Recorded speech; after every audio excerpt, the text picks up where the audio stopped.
Gloria a nuestro Señor.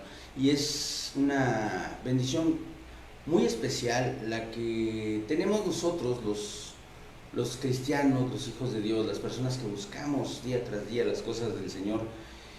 Es una bendición muy especial el tener la oportunidad de orar con el Padre. Fíjense que ayer leyendo algunos pasajes del Pentateuco, de la Torá, como le dicen los judíos a esta parte que es la ley, me encontré con la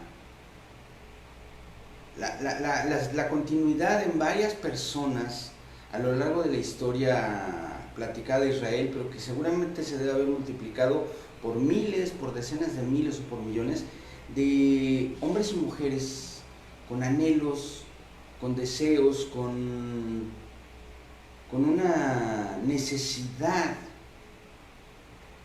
que ellos iban y ponían delante de Dios orando, sabiendo por la fe que había un Dios todopoderoso que les escuchaba, pero que sin embargo en aquel tiempo, en la dispensación de la ley, no establecía un diálogo con los orantes. No había una comunicación bidireccional permanente como la que podemos tener nosotros, estar platicando y hablándonos. Dice la palabra de Dios que el Señor hablaba cara a cara con Adán y que andaban juntos por el huerto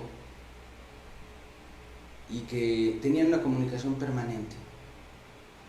A lo largo de la historia hubo algunos hombres, como Abraham por ejemplo, que recibía respuesta directa de Dios, como Samuel, como Elías, los profetas. Y en su tiempo, en el tiempo del establecimiento del sacerdocio, un hombre, uno en particular, podía hacer una oración intercesora, que era el sumo sacerdote, que era contestada y respondida en ese momento por Dios. En un día al año, en la Pascua, entrando al lugar santísimo, a la presencia de Dios. Fíjese que ahorita lo escuchamos y lo pensamos nosotros dentro de nuestro contexto y nos parece un poco raro, nos parece una situación complicada, pero lo raro es lo que pasó cuando el Señor Jesucristo murió en la cruz. Eso es lo raro.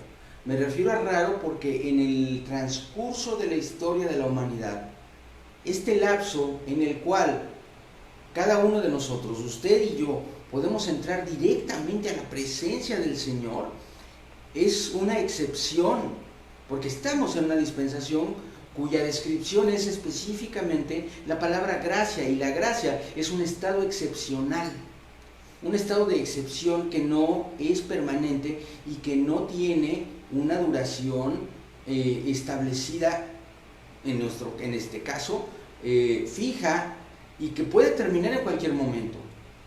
No es cierto, fíjese lo que le voy a decir, porque esto es fundamental para entender la obra de Jesucristo. No es verdad que todos los hombres de la tierra pueden ir delante de la presencia de Dios para pedirle cosas. No es verdad. Y le voy a decir por qué. Porque Dios es santo. Amén. Y la luz de Dios no se puede juntar con las tinieblas de las almas de los hombres pecadores. No hay forma. Eso es algo que no puede suceder debido a la naturaleza misma de la divinidad. Para que un hombre pueda entrar a la presencia de Dios, su alma tiene que ser purificada por la sangre de Cristo. Y eso es lo que hoy usted y yo tenemos como un regalo divino.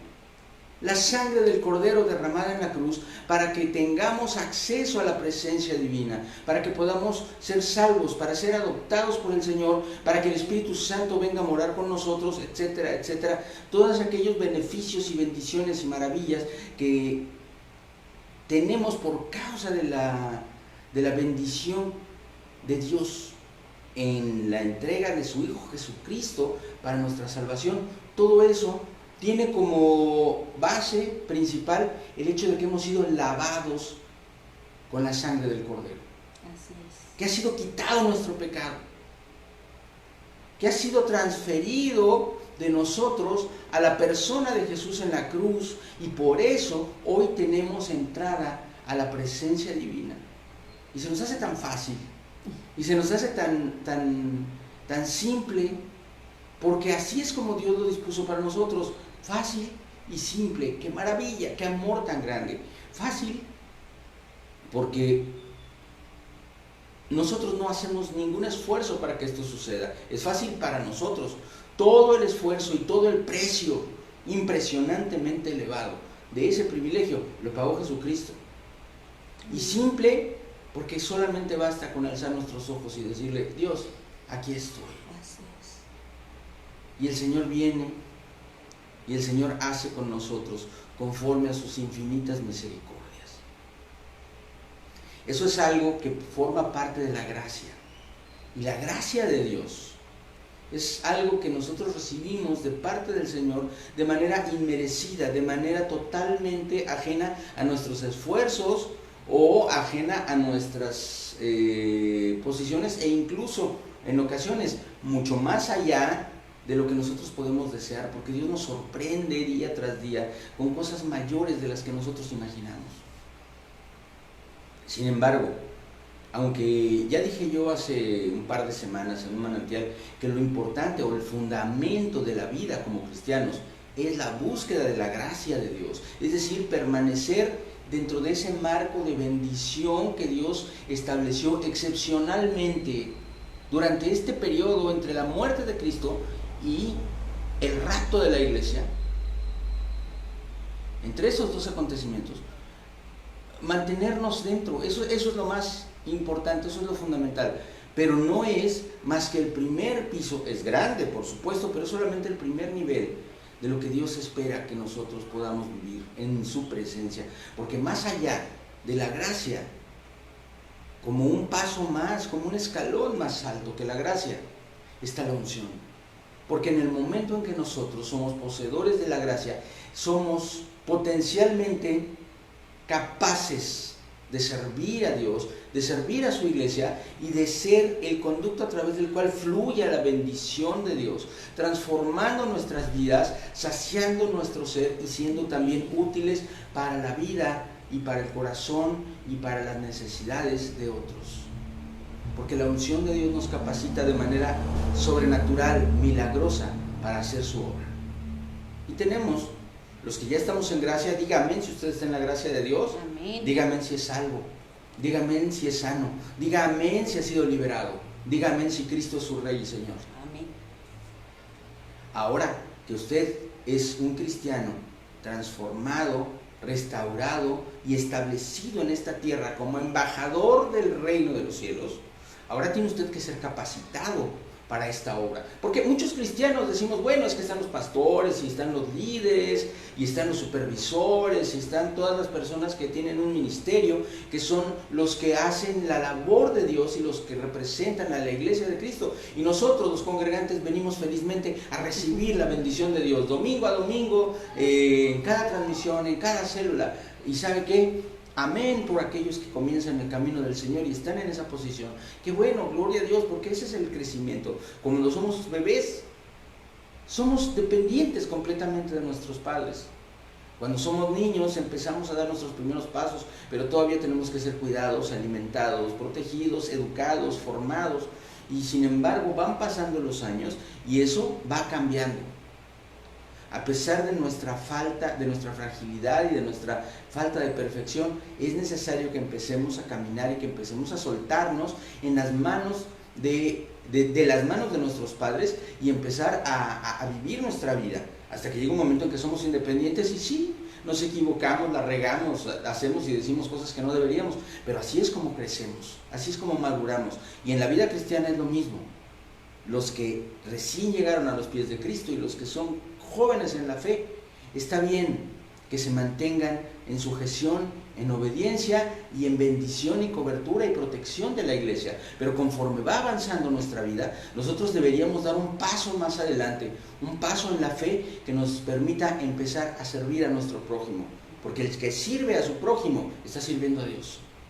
El que extiende su mano al necesitado está sirviendo a Dios. El que habla palabra de consolación, palabra de vida, palabra de bendición, está sirviendo a Dios. El que agarra de su olla de comida y sirve una ollita más pequeña y se la lleva a su vecino, a su vecina, que a lo mejor en estos tiempos tiene poco de comer y muchos niños y muchas bocas que alimentar, está sirviendo a Dios. El que se sale a la calle con 3 o 4 botellas de agua para dárselas al que está trabajando de sol a sol ahí en la intemperie, está sirviendo a Dios. Y todo eso es algo para lo cual Dios nos capacita por medio de su unción. Hermano, hermana, busca la unción como el nivel que Dios quiere que tengas para que no solamente seas salvo, sino que más allá de tu salvación puedas ser llamado hijo de Dios. Amén. Por el testimonio de tu vida. Porque digan, es que esta tiene algo especial, tiene algo diferente, y que tú le puedas decir, bueno, lo que pasa es que me parezco a mi papá, y mi papá es Dios, y Él te ama, y yo también. Y eso es lo que va a transformar las vidas. Por eso tenemos, sin descuidar los beneficios de la gracia, nuestra posición de gracia, tenemos que buscar la unción de Dios para ser útiles en sus manos, y ser transformados, y ser cambiados como Pedro fue cambiado. Ese Pedro que cobarde y pusilánime y emocional y falto de integridad, negó a Jesús unas horas después de haber dicho que lo seguiría hasta el fin del mundo, a convertirse en el pastor de la iglesia más grande del primer tiempo de la iglesia, pastor de la iglesia de Jerusalén, apóstol de Jesucristo, y un hombre increíble, un hombre totalmente diferente. Lea usted la vida de Pedro y lea usted los hechos de los apóstoles y va usted a encontrarse con un Pedro de ciertas características. Y luego lea las cartas de Pedro, que escribió ya más maduro, más lleno de la unción, y es increíble lo que hace el Espíritu Santo. Es increíble lo que hace el Espíritu Santo. El Espíritu Santo renovó a Pedro, pero Pedro estuvo dispuesto a ser transformado y a transformarse, y crucificó su carne y luchó contra todas aquellas cosas que en su naturaleza estorbaban el fluir de la obra de Dios, hasta convertirse en el pastor de mega iglesia más grande de la cristiandad en el siglo I, porque la iglesia de Jerusalén llegó a ser bastante grande, eran miles y miles de congregantes. Eso no es para todos, naturalmente. Tenemos, por ejemplo, al apóstol Pablo, que Pablo nunca pasó de líder de célula. Él era apóstol, pero su función dentro del contexto de la iglesia fue de líder de célula. Nunca pasó de ahí, porque eso es lo que el Señor quería para su vida. Pablo jamás pastoreó, Pablo jamás fue un hombre así de grandes vistas. Él siempre trabajaba con unas cuantas personas. Iba de ciudad en ciudad, pasaba 1 año, 2 años en una ciudad, y cuando ya tenía 15, 20 personas se iba a otra, y ya cuando tenía 15, 20 personas se iba a otra, porque lo suyo no era pastorear grandes iglesias, lo suyo era fundar iglesias, establecer iglesias, darle fortaleza y darle solidez a la familia que iba a mantenerse al frente del cuerpo de Cristo en una ciudad determinada. Así que la unción no funciona igual en todos, pero es necesaria en todos.